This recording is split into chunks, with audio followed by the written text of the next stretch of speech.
स्मरण करने कौन कौन दरकार स्मरण करने कौन दरकार गोटे आमर अमित पाणी आज्ञा गाई कौन मन परी प्रभु मनटी दियो मते कौन हाँ तापर छाती तले मोर अलरेडी जपुथी गीत रे ना एमती गोटे मन परी मन प्रभु आमको दियो कि आमे तुमको स्मरण करिबु तुम नाम गाइबु मन परे मन गोटे दियो कि मु का गोटे मने पकाइबि प्रभुଙ୍କର ଲୋକମାନେ आम्भे आम्भମାନଙ୍କର ଜୀବନରେ এই ଯୌବନ କାଳରେ କାକୁ ସ୍ମରଣ କରିବା ହାଲେ ହାଲେ କାକୁ ସ୍ମରଣ କରିବା ସମୟ ଟିକେ ଦେଖିବେ ଏଟା 29 ହେଲାଣି କାକୁ ସ୍ମରଣ କରିବା समस्ते कहबा काको स्मरण करबा एवं एई सृष्टिकर्ता को स्मरण रे न आसीबा पई प्रभु आउ एको कार्य करे ता होची कोन क्रूस रे हम पई जीवन के जदी को पुओ गोटे झियो पई जीवन देइथिबो एवं से झियो से विषय पासरी पारिबो ता गां लोक माने पासरिबे तो पई जने पुओ मरितिला बोली कहबे नै के केउठारे केउठी गोटे झगड़ा हबो तो पई गोटे पुओ मरितिला तो पई गोटे झियो मरितिला ए स्मरण आनिब आम कि मरीला हालेलुया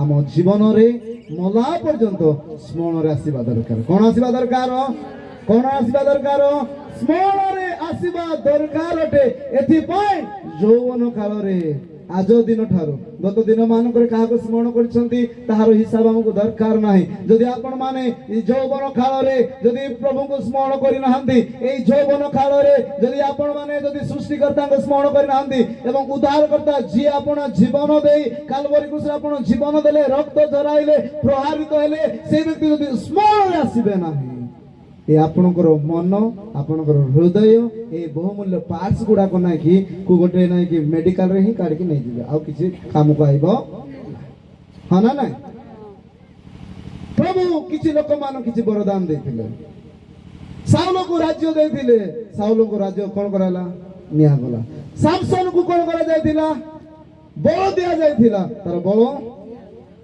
कोन पाए स्टाइल मारियो पे छुट्टी देथिले हां काकोल रसुया पाई देथिले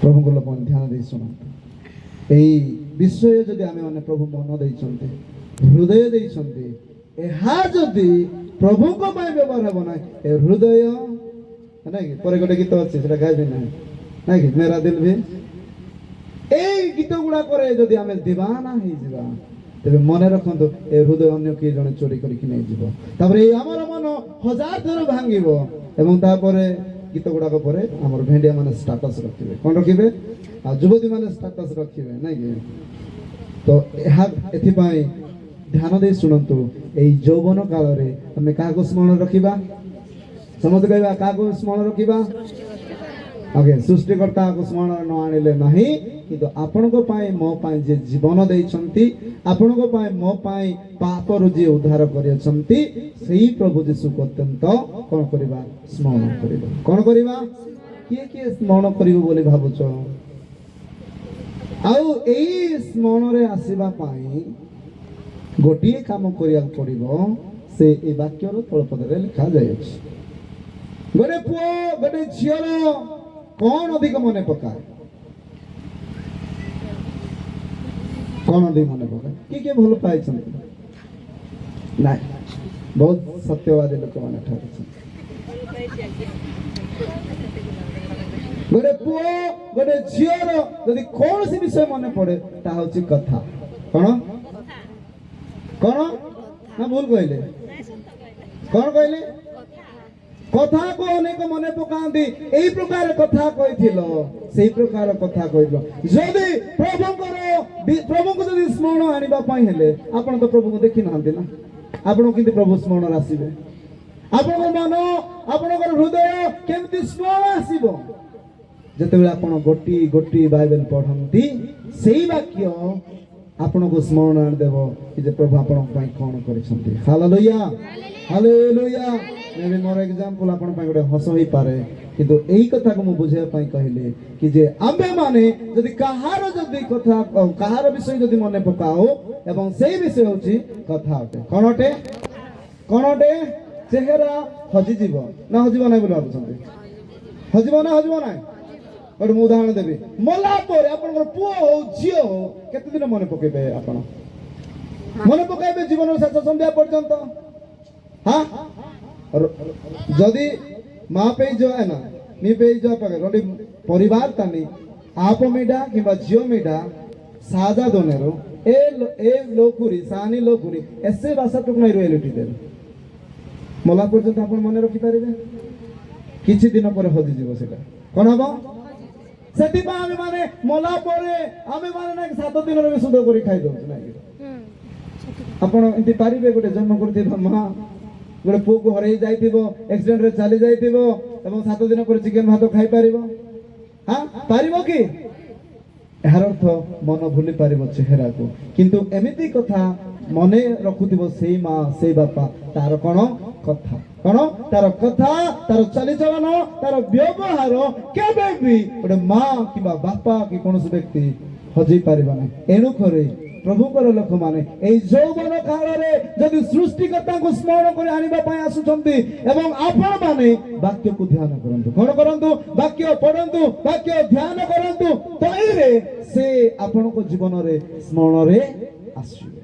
तृतीय कथा कहया पय चाहे आ यौवन काल रे आमे माने कोन करबा को हेबो मो सहित खुलंतु द्वितीय थिमोथी 2:22 आ यौवन काल रे हमको कोन करबा को हेबो।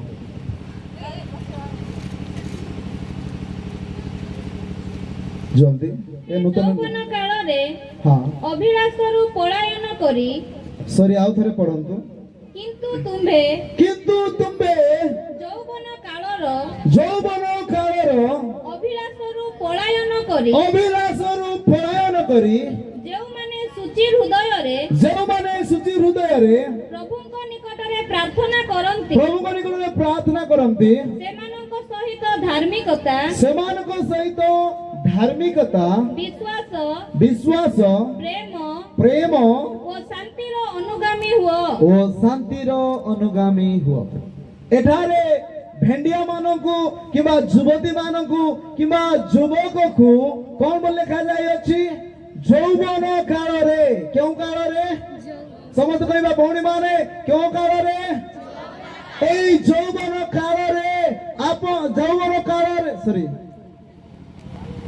यौवन काल अभिलाष तुम कौन कर पलायन कर केते जन को अभिलाष बोली कहले जना अभिलाष बोली कौन एटा का प्रॉब्लम सेटा पे हमें सब हमें कर दो तापरे प्रॉब्लम हैला पर जान ओ एटा ना बोलतिला बोले अभिलाष कौन अटे हां इच्छा ए यौवन काल अभिलाष एवं द्वितीय विषय होची ख्रिस्टियानी जीवन रे बा युवा युवती जीवन रे दुईटी विषय आसे एक होची कोन अभिलाष एक आसे परीक्षा आसे कोन आसे बा सॉरी परीक्षा गोटे आसे प्रलोभन गोटे आसे कोन आसे एक परीक्षा आसे एक प्रलोभन आसे आ ए अभिलाष को बाइबल लिखा जाए पाउलो एक युवा को लिखती कि जे अपना व्यक्तिगत पत्र रे जे यौवन काल अभिलाष तुम्हें कौन कर समस्त कहबा कौन कर ए पलायन बोले कौन बोली बुझुछंती हां भौणी गोटे भल रे कहले पृथक बोले पलायन बोले कौन एटा का प्रॉब्लम ओके मु बे कहबे यौवन काल अभिलाष गुड़ी कौन कौन अटे ताहा भी कहतु आखिर गोटे कथा कह यौवन काल अभिलाष गोटे आखिर कथा गोटे कह हाँ बड़ बाटे कह लख लोभ आका जानी केते बेले गोटे पुओ गोटे झील को लोभ कर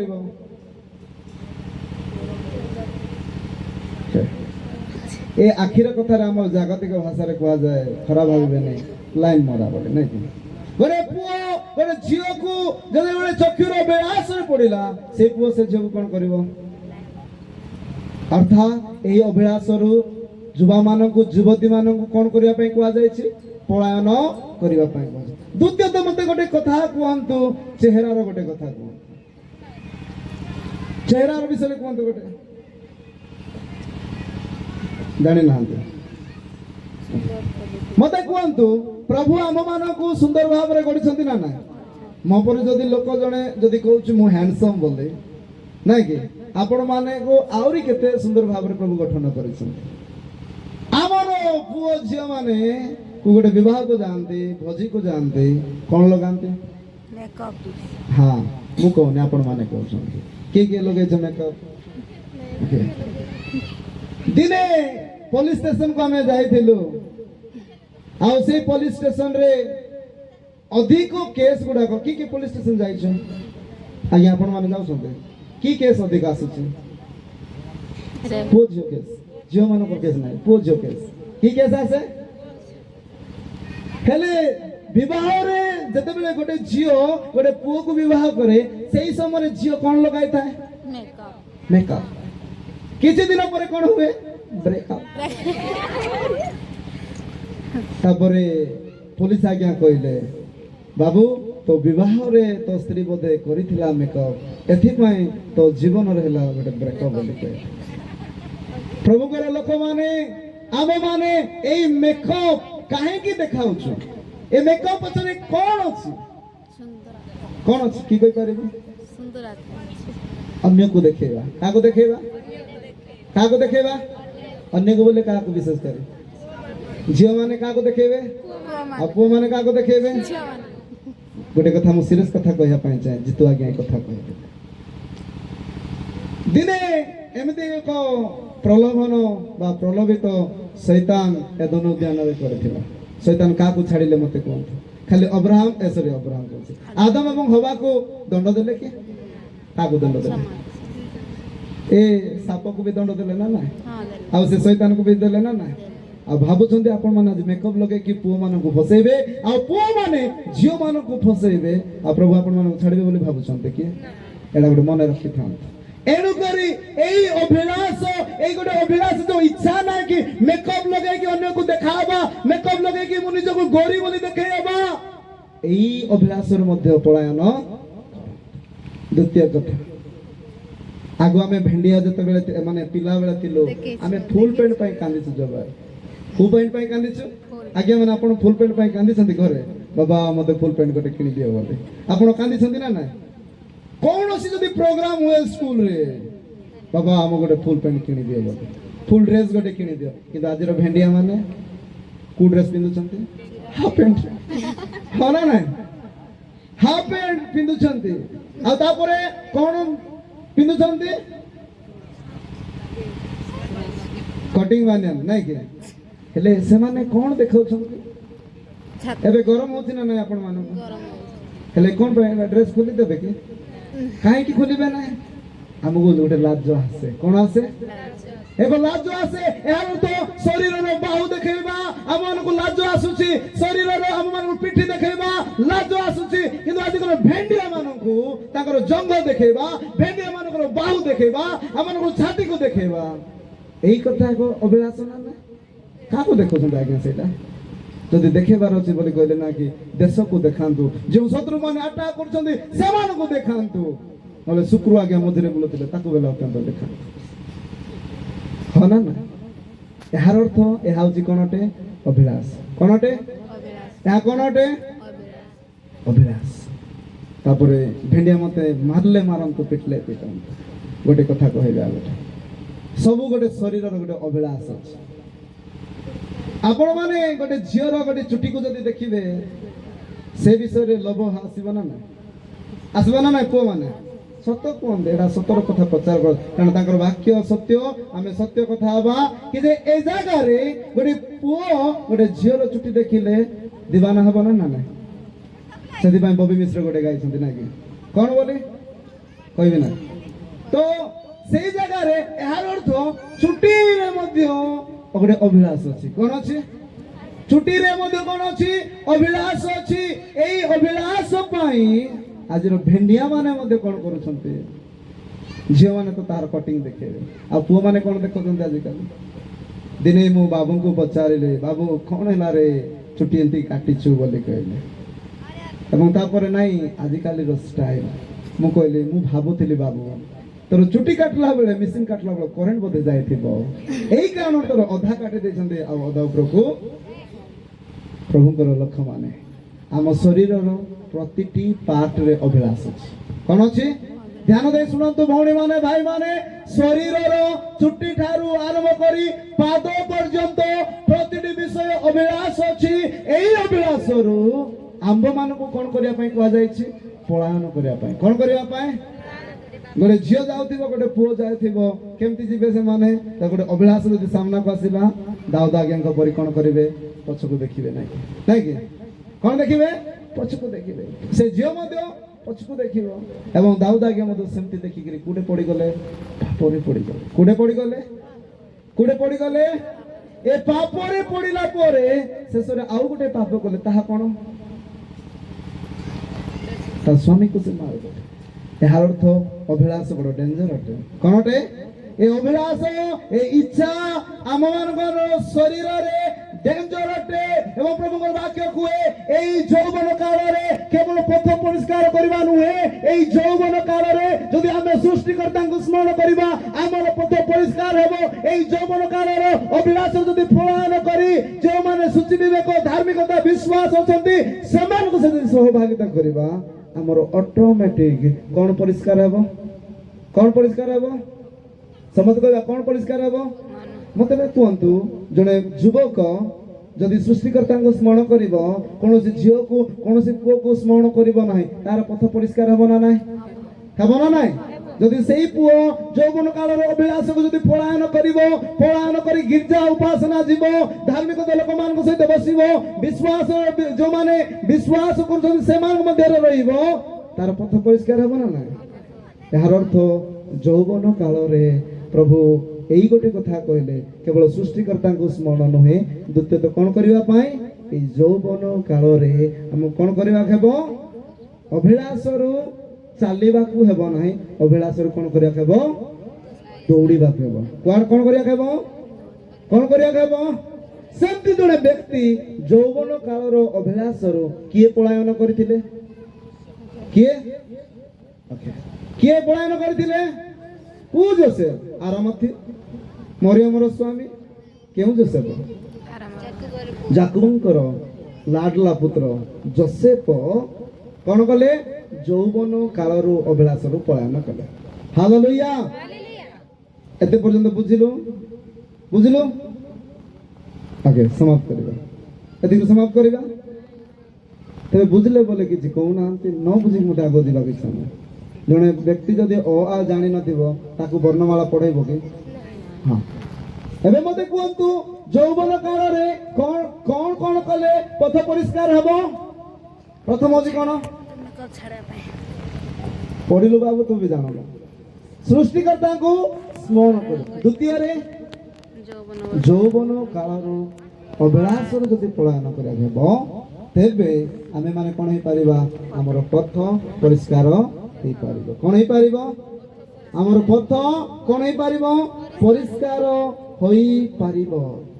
2:06 ଆସିଲାଣି, ଆଉ ମୁଁ 10 ମିନିଟ୍ ନେବି। ଓକେ, ଏତିକି ମୁଁ ଅଟକି ଯିବି, ଯୋସେଫଙ୍କ ବିଷୟରେ କହିବି, ଏବଂ ତାହା ହେଉଛି ସବୁଠାରୁ ଧ୍ୟାନ ଦେଇକି ଶୁଣିବେ। ବାପା ମା, ବିଶେଷ କରି ମା ମାନେ ଅଛନ୍ତି, ବାପା ମାନେ ନାହାନ୍ତି, ମା ମାନେ ଏବଂ ପାଷ୍ଟର ଆଜ୍ଞା ମାନେ, ଲେମେନ୍ ଆଜ୍ଞା ମାନେ, ଯେତେ ଜଣ ଅଛନ୍ତି ଧ୍ୟାନ ଦେଇ ଶୁଣନ୍ତୁ। ଓକେ, ସୋ ଏଇ ଯୋସେଫ ତାଙ୍କ ଯାକୁବଙ୍କର ସବୁଠାରୁ ବଡ଼ ପୁଅ ଥିଲେ ନା ସାନ ପୁଅ ଥିଲେ? ସମସ୍ତେ କହିବା, ବଡ଼ ପୁଅ ଥିଲେ ନା ସାନ ପୁଅ ଥିଲେ? ହଁ, ସାନ ପୁଅ। କିଏ କହିଲା ତମକୁ? ମୁଁ କହୁଛି ସେ ସାନ ପୁଅ ଥିଲେ। କିଏ ଥିଲେ? ସାନ ପୁଅ ଥିଲେ, ଏବଂ ସେଇ ସାନ ପୁଅକୁ ଅଧିକ ସ୍ନେହ କରୁଥିଲେ, ଅଧିକ ପ୍ରେମ କରୁଥିଲେ, ଏବଂ ଏଇ ସ୍ନେହ ପ୍ରେମ ମଧ୍ୟରେ ଲାଡଲା ଭାବରେ ଯୋସେଫ ବଢୁଥିଲେ, ଏବଂ ଯୋସେଫ ବଢିବା ମଧ୍ୟରେ ଏବଂ ସେ ଦିନେ କ'ଣ ଦେଖିଲେ? ସ୍ୱପ୍ନ ଦେଖିଲେ। କ'ଣ ଦେଖିଲେ? ଏହା କହିବାର ଉଦ୍ଦେଶ୍ୟ ଅଛି। କ'ଣ ଦେଖିଲେ? ସ୍ୱପ୍ନ ଦେଖିଲେ ଏବଂ ଯେତେବେଳେ ସ୍ୱପ୍ନ ଦେଖିଲେ ତାର ଭାଇମାନେ ତାକୁ କଣ କଲେ ଈର୍ଷା କଲେ ଏବଂ 17 ବର୍ଷ ବୟସରେ ଏ ବ୍ୟକ୍ତି କଣ କଲେ ଗାତକୁ ଗଲେ କୁଆଡେ ଗଲେ ତାପରେ କଣ କଲେ ବିକ୍ରି କରାଗଲେ ତାପରେ କଣ କଲେ ଜେଲକୁ ଗଲେ ନାଇଁ କି ମତେ ଏବେ କୁହନ୍ତୁ 17 ବର୍ଷ ବୟସରେ ଗୋଟେ ଭେଣ୍ଡିଆ ବାପା ମାଙ୍କ ଘର ଠାରୁ ଦୂରକୁ ଗଲା କୁଆଡେ ଗଲା ଆମର ଭେଣ୍ଡିଆ ମାନେ କେରଳ ବମ୍ବେ ଗଲା ପରେ ବାଇବେଲ କିଏ ପଢୁଛ କେତେ ଜଣ କେରଳ ଯାଇଛ ସବୁ ହାତ ଉଠାବେ ସେପଟେ ଓକେ କେରଳ ଯାଇକି ଗିର୍ଜା ଯାଇଛ କୁଡା କୁଡୁ ଯାଇଛ ଆରୁପାଲି ପେରମ୍ବାବର ଆମର ପାଷ୍ଟର ମାଇକେଲ ଓକେ ଏ ବାବୁଙ୍କ ପାଇଁ ଗୋଟେ ଜୋରଦାର ଗୋଟେ କରତାଳି ଦେବା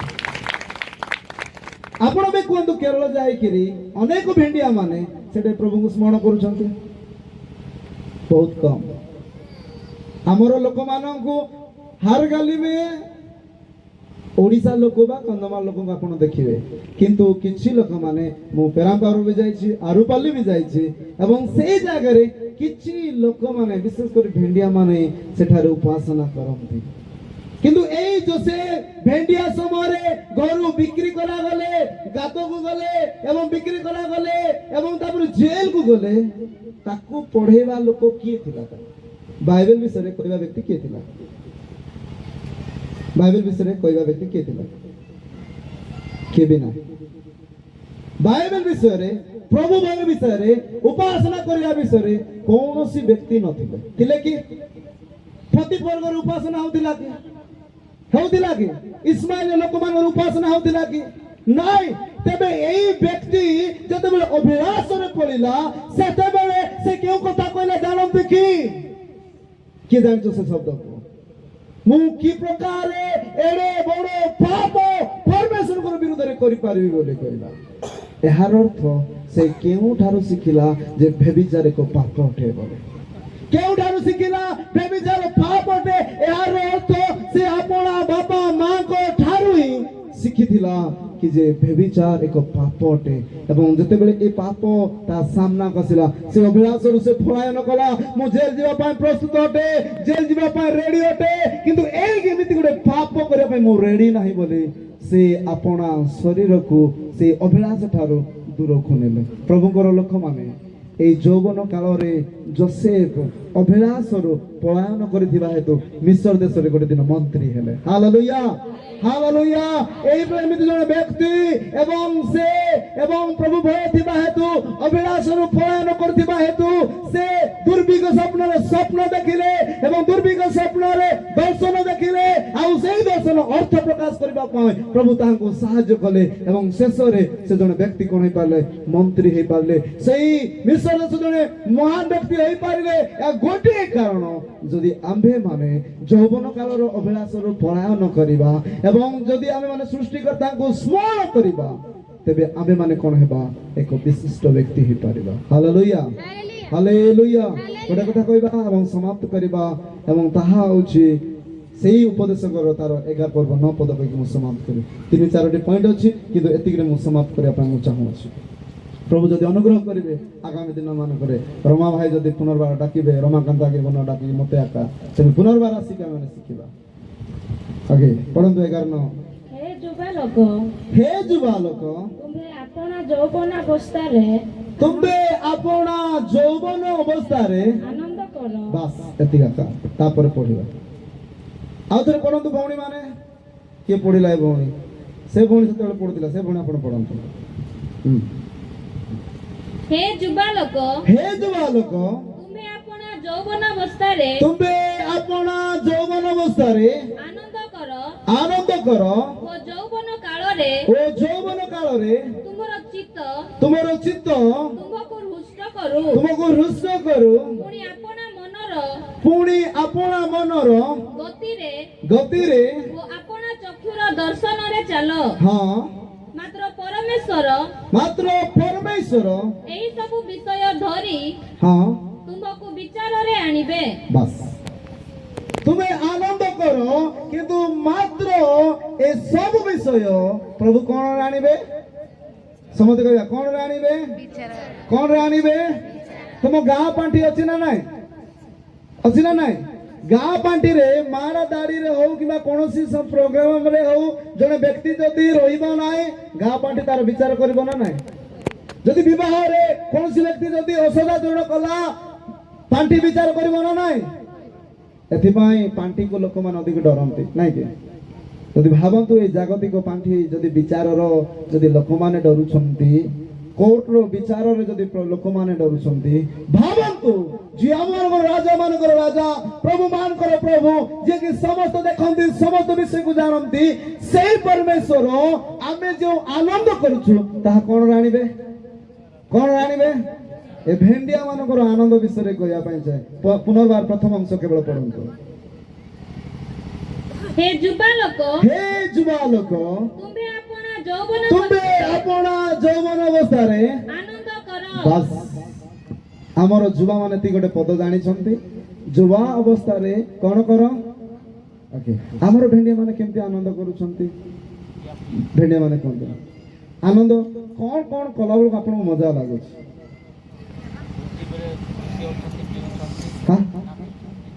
ଆଜ୍ଞା ମୁଁ ଗୋଟେ କଥା କହିବି ଭାଇ ମାନେ, ବିଶେଷ କରି ମହିମା ମ୍ୟୁଜିକ ମତେ ରାଗିବେ ନା। ଓକେ, ଆପଣଙ୍କ ବିଷୟରେ ଆଇବ ସେଠି। ଆମର ଲୋକମାନେ ସେତେବେଳେ ଆମର ସଭାପତି ଆଜ୍ଞା କୁଆଡେ ଗଲେ? ହଁ ଅଛନ୍ତି। ସଭାପତି ଆଜ୍ଞା ଗୋଟେ କହୁଥିଲେ ଯଦି କୌଣସି ଜାଗାରେ ଯଦି ଗୀତ ନାଚ ହଉଛି ଟେଣ୍ଟରେ କଣ ଲାଗିବ? ବୁଲୁ ଆଜ୍ଞାଙ୍କ ପରେ ଏପଟର କଣ ହିଟରଙ୍କର ନାମ କଣ ଯିଏକି ଭଲ ଭଲିବଲ ଖେଳନ୍ତି ଏପଟ ଅଞ୍ଚଳ ନାହାନ୍ତି? ବିଟୁ ଆମରକମା। ତାପରେ ନାଇଁ କି ହାତ କଣ ହୁଏ ବାଜି ଯାଏ ସମସ୍ତଙ୍କ ନାଇଁ କି ଡେଇଁ ଡେଇଁ ନାଚନ୍ତି। ସେଟା କୋଉ ଜାଗା? ସମସ୍ତେ କହିବା କୋଉ ଜାଗା? ସେଇ ଭୋଜି ଜାଗାରେ ଲୋକମାନେ ଡେଇଁ ଡେଇଁ ନାଚନ୍ତି। ତାହା ଏକ କଣ ଅଟେ? ଆନନ୍ଦ। ଆଜିର ନାଚ ନାଚ ପରେ ତୁମକୁ ଲାଗେ? ମତେ ଗାଈ ଗୋରୁ ମାନେ ନାଚିଲା ପରେ ଲାଗେ। ହଁ ନା ନାଇଁ? ବଟଲ ମୁଣ୍ଡରେ ଧରିଥିବେ, ଯୋଉ ପ୍ରକାର ହଉଥିବେ ଛାଡ। ଆଗ କାଳର ଲୋକମାନେ ବେଣ୍ଡ ବାଜୁଥିଲେ, କେତେ ସୁନ୍ଦର ଅଣ୍ଟା ହଲୁଥିଲା, ହାତ ହଲୁଥିଲା, କେତେ ସୁନ୍ଦର ଦେଖାଯାଉଥିଲା। କିନ୍ତୁ ଆଜିର ଆନନ୍ଦ ନାଇଁ। ପ୍ରଭୁଙ୍କର ଲୋକମାନେ ଯୌବନ କାଳରେ ତୁମେ ଆନନ୍ଦ କର ସତ, କିନ୍ତୁ କେମିତି ଆନନ୍ଦ କରୁଛନ୍ତି ଲୋକମାନେ? ଗୋଟେ ପୁଅ ଆମ ଗାଁର ଭାଇନା ପାରା ବାହା ହଉଛି ବୋଲି କହିକିରି ସେ ଖୁସି ନାହିଁ, ମଦ ପିଇକି ସେମାନେ କଣ କରୁଛନ୍ତି? ଆନନ୍ଦ କରୁଛନ୍ତି।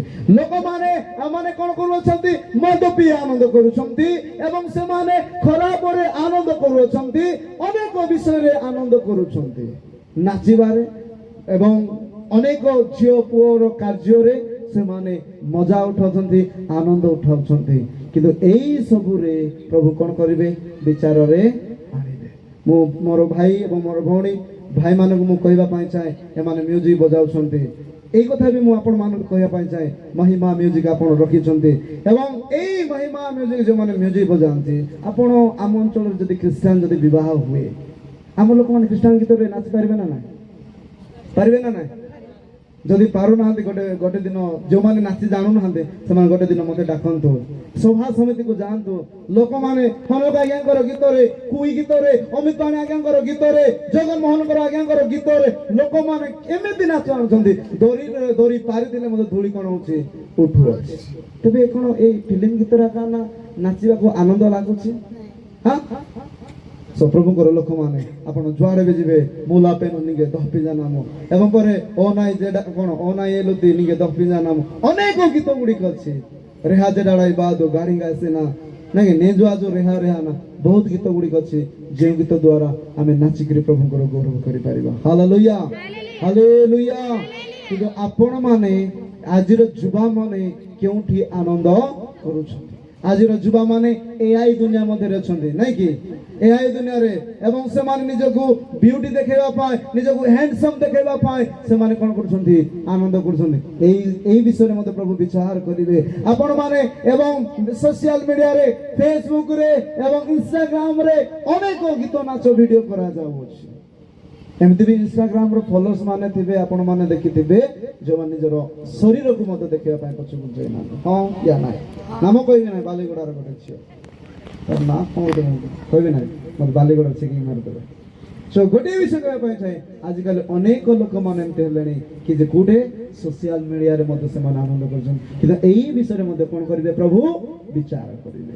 ଯଦି ଜଣେ ବ୍ୟକ୍ତି ଜାଣିବ କି ଯେ ଏଇ ବିଷୟ ନିମନ୍ତେ ମତେ ପ୍ରଭୁ ବିଚାରରେ ଆଣିବେ, ସେ ବ୍ୟକ୍ତି ଡେଇଁ ବସନ୍ତି, ସେ ବିଷୟ ଅଙ୍ଗ ଦେଖେଇ ବସେ। ହଁ, ସେ ବ୍ୟକ୍ତି ମଦ୍ୟପାନ କରି ଆନନ୍ଦ କରିବ, ସେ ବ୍ୟକ୍ତି ଅନ୍ୟ କୌଣସି ଗୀତରେ ନାଚିବ ନାହିଁ। ପ୍ରଭୁଙ୍କର ଲୋକମାନେ ଆମେ ସମସ୍ତେ ଯଦି ଆନନ୍ଦ କରୁଛୁ ପ୍ରଭୁରେ ଆନନ୍ଦ କରିବା। କୋଉଠି ଆନନ୍ଦ କରିବା? ପ୍ରଭୁରେ ଆନନ୍ଦ କରିବା, ପ୍ରଭୁରେ ଆନନ୍ଦ କରିବା। ଏବଂ ଯେତେବେଳେ ଆମେ ପ୍ରଭୁରେ ଆନନ୍ଦ କରିବା, ପ୍ରଭୁ କେବେ ବିଚାର ଆଣିବେ ନାହିଁ, କିନ୍ତୁ ଯେତେବେଳେ ପ୍ରଭୁରେ ଆନନ୍ଦ କରିବା ତାହା ମୋ ପାଇଁ ଏବଂ ଆପଣ ମାନଙ୍କ ପାଇଁ କଣ ହବ? ବଳ ହବ। କଣ ହବ? ସମସ୍ତେ କହିବା କଣ ହବ? ମା ମାନେ କୁହନ୍ତୁ କଣ ହବ? ଆମ ମାନଙ୍କ ପାଇଁ ବଳ ହବ। ଯଦି ଯୁବା ମନୁଷ୍ୟ ଯଦି ନାହିଁ କି ଯୁବା ଅବସ୍ଥାରେ ସେ ଯଦି ସୃଷ୍ଟିକର୍ତ୍ତାଙ୍କୁ ସ୍ମରଣ କରିବ, ତାହାର ପଥ ଅଟୋମେଟିକ କଣ ହବ? ପରିଷ୍କାର ହେବ। ଦ୍ୱିତୀୟରେ ଯୁବା ମନୁଷ୍ୟ ଯଦି ଅଭିଳାଷରୁ ପଳାୟନ କରିବ, ତେବେ ତାହାର ପଥ ମଧ୍ୟ କଣ ହବ?